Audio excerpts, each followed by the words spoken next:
we put to the Okay, this is a little lesson on Bohr models. So if you'll add that to the heading of your notes, Bohr models of the atom. All right, a Bohr model just allows you to see where the electrons are in each energy level around the nucleus of the atom. All right, before we get started though, all right, let me go ahead and tell you to add something to your periodic table.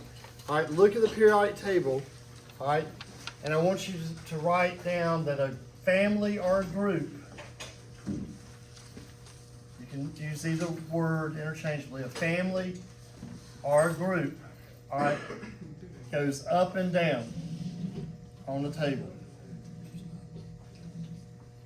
All right, so it's the vertical column. All right, so when you look at your periodic table, from now on I'll call each one of these vertical columns a family or a group. So you got group 1, group 2, etc. Okay, because that's going to make a difference when we go to draw the Bohr model. So I'm going to refer to a family to a group number. All right, periods go horizontally like the horizon. So a period, all right, goes left to right, right to left. Goes left to right.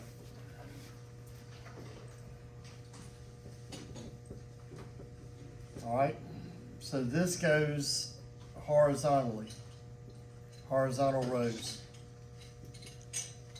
All right, so again we have groups, also called families, go up and down, periods left to right. Okay. All right, so if you add that on a periodic table, that'll help you to remember. All right, when you draw any Bohr model, you always start with the first little circle is the nucleus. All right.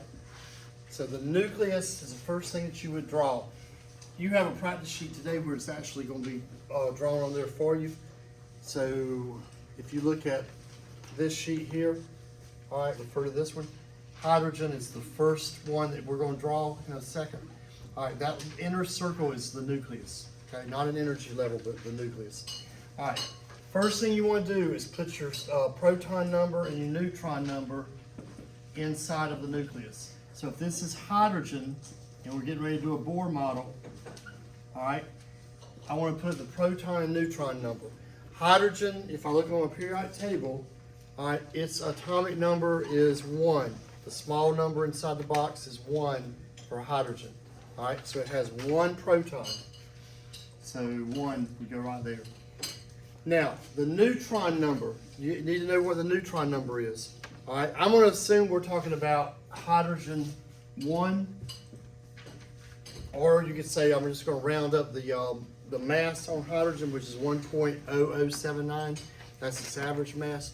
But let's say we're looking at this particular isotope of hydrogen, hydrogen 1. That's the mass. So you take the mass and subtract the proton number, all right, and that gives you the number of neutrons, which is 0. And hydrogen a lot of times is referred to as a proton because it's very, very lightweight. It's the lightest of all elements, right? So the inner nucleus only has 1 proton inside, and that's it. So that's why it's so light. All right, so now we've done a subatomic particle count. We're ready to draw our model. All right, it's real easy. The group number, or the period number equals the number of energy levels. All right, energy levels. And for our drawing, that would be the number of circles around the nucleus. All right, so if I look at hydrogen, hydrogen is in period, there's 7 periods, by the way. There's period 1, 2, 3, 4, 5, 6, 7, all the way across. Hydrogen and helium are in the first period. Therefore, they would have 1 circle. So you go by the period is the number of energy levels or circles. It would just be 1. All right? And then the group number, whatever group the element's in, that's going to indicate the number of outer shell electrons which we also call valence electrons.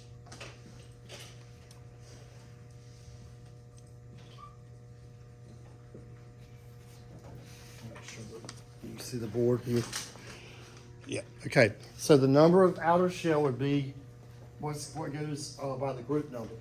Hydrogen is in group 1, first group going up and down. Therefore, it has one outer shell electron. And I'm going to put it right there, a little dot. You can put it anywhere along that energy level, that circle. All right. Now, here's the most important thing at the end to make sure you did your drawing correctly. All right. If it has one proton, and if you want to do a subatomic particle count on the outside, you can, or off to the side.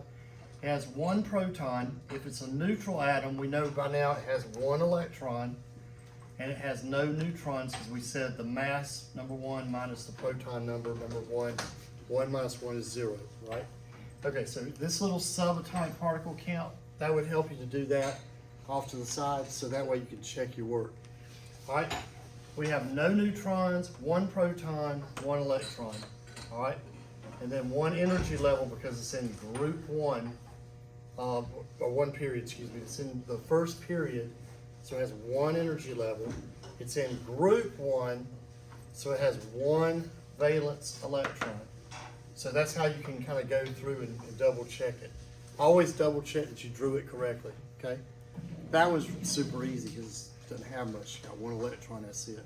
So if you draw your model just like that, where you've got the electron drawn, you've got the P equals number, the N equals number for the nucleus in the middle, right? And then you double check that you got the right number of circles, right? So like if you were, for example, you were going to do a Bohr model for, let's just say sodium. Sodium is in period 3. You go 3 across total, right?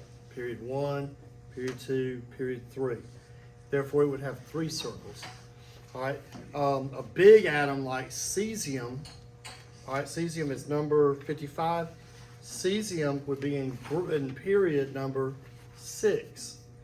But because it's still in group 1, it would only have 1 outer shell electron. So, all right, and one last thing before we start drawing a few other examples. All right, you need to be familiar with this rule. All right. How do you know how many electrons are going to go in each energy level? All right, there's a 2n squared rule where n is equal to the period number. All right, so, and this is important, so this way you don't have to memorize. You'll finally get to the point where you know the maximum number of electrons in every shell, but sometimes you may forget if you can just remember 2n squared. So let's do period number 1. Period 1,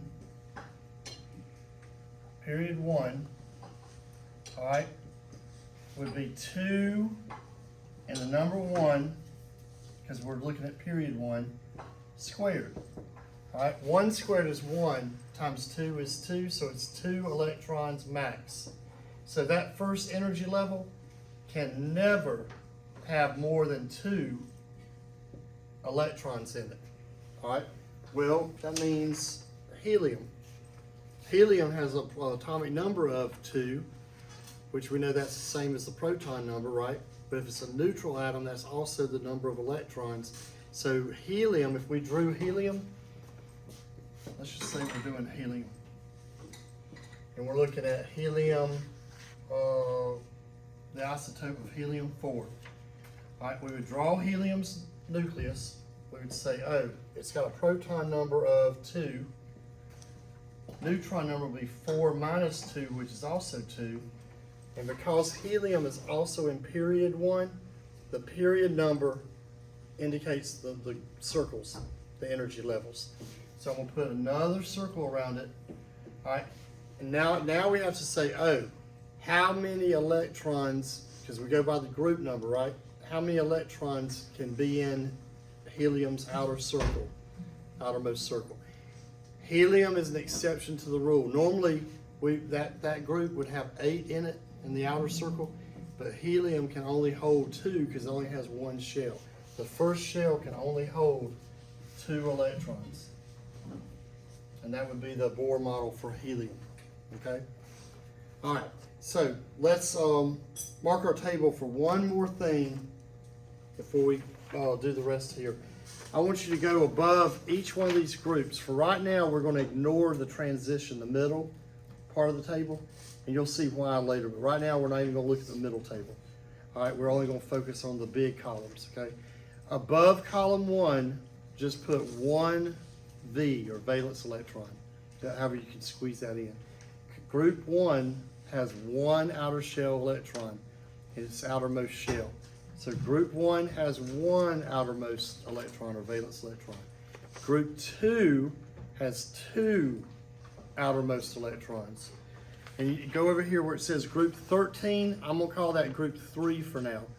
So group 3, which is boron's group, has 3 valence electrons. Group 4, carbon's group, has 4 outer shell or valence electrons. All right, because it's in group 4. Group 5 has 5 outer shell electrons. We're just talking about the outer shell now. 5. Group 6, which is oxygen, has 6 outer shell electrons. And then the halogens, group 7, has 7 outer shell electrons. And then you need to know that the noble gases, all right, over here, they have 8, because it's group 8, they have 8 outer shell electrons, except helium is the exception. You just have to remember, helium only has 2. Why? Because it only has 1 shell, all right?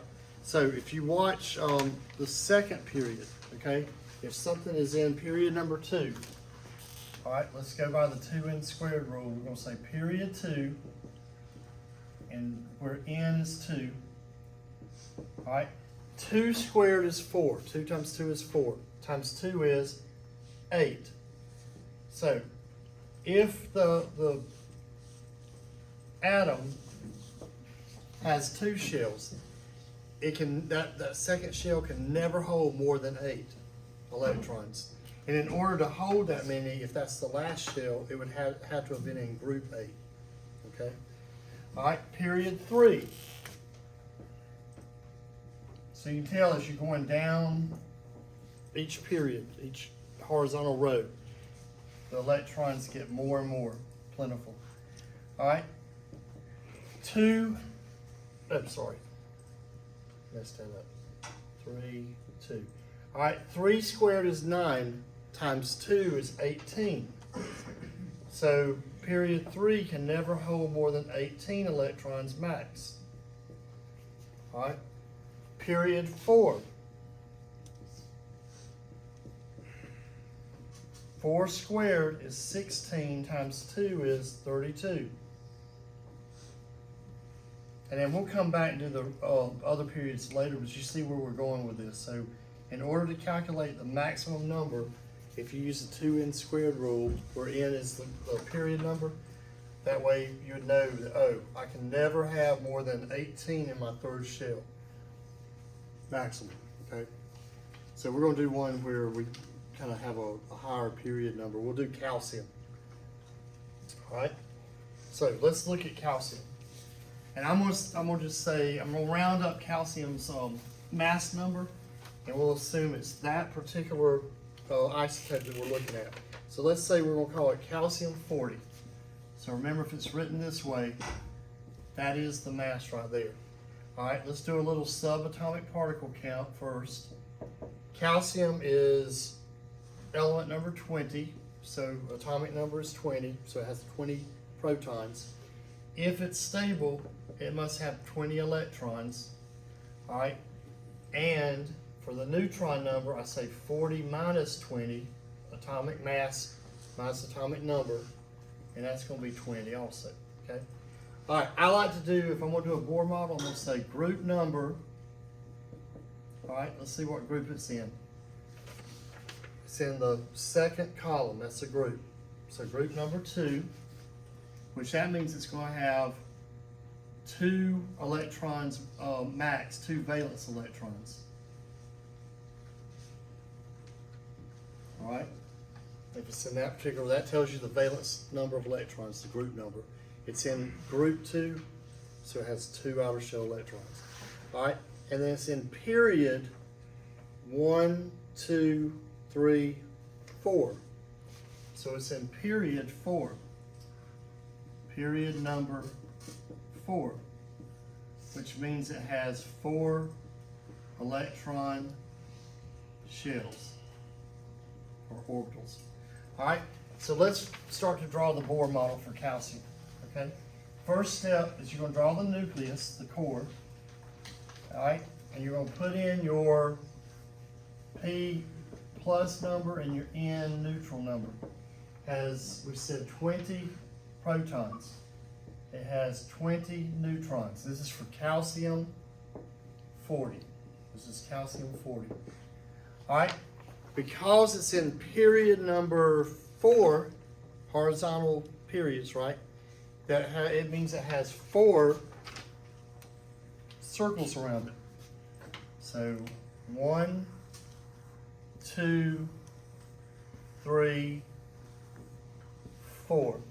I always like to start with the innermost circle and the outermost. I think that'd be the easiest way to start, right? Because that next to last shell may or may not max out. So let's start with the innermost.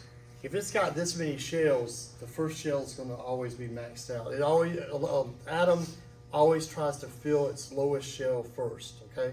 So what do we say the maximum number could be for the first shell? 2. All right, and you can write, if you want to write 2e negative, or you can draw the dots if you like the dots. But you know, I don't like having to draw 18 or 32 dots, so you can just put 2e negative. The outside, calcium is in group 2. That means it has 2 valence electrons on the outside. Now we have to fill everything else in. That's 4 right there, right? I need a total of 20. So I need 16 more to go, right? So I know this shell can max out at 8. So that's 8, 9, 10, 11, 12. So what's 20 minus 12 is 8. So this shell would also be 8. Now, because it was the third shell, we said, you know, we could have a lot more than 8, right? But eventually, as you go, you know, farther along, more proton or more electrons do get added. But for calcium, because it's way over here on the left side, that next to the last shell isn't quite maxed out yet. But just remember, the outermost shell, you've got to go by the group number. So that means, like, if you're looking at boron, boron's in group, we're going to call it group 3. It can only have 3 outer shell electrons. All right, nitrogen is group 5. Nitrogen can only, on its outermost shell, have 5 outer shell electrons. We call those valence electrons. All right, so it's once you get the hang of it, you do enough of these, it gets easier and easier. Just remember, it's easier to start by drawing the number of circles, and that's always the whatever period the element's in. The group number indicates the number of outer shell valence electrons, right? And that's how you represent an atom if you're using a Bohr model.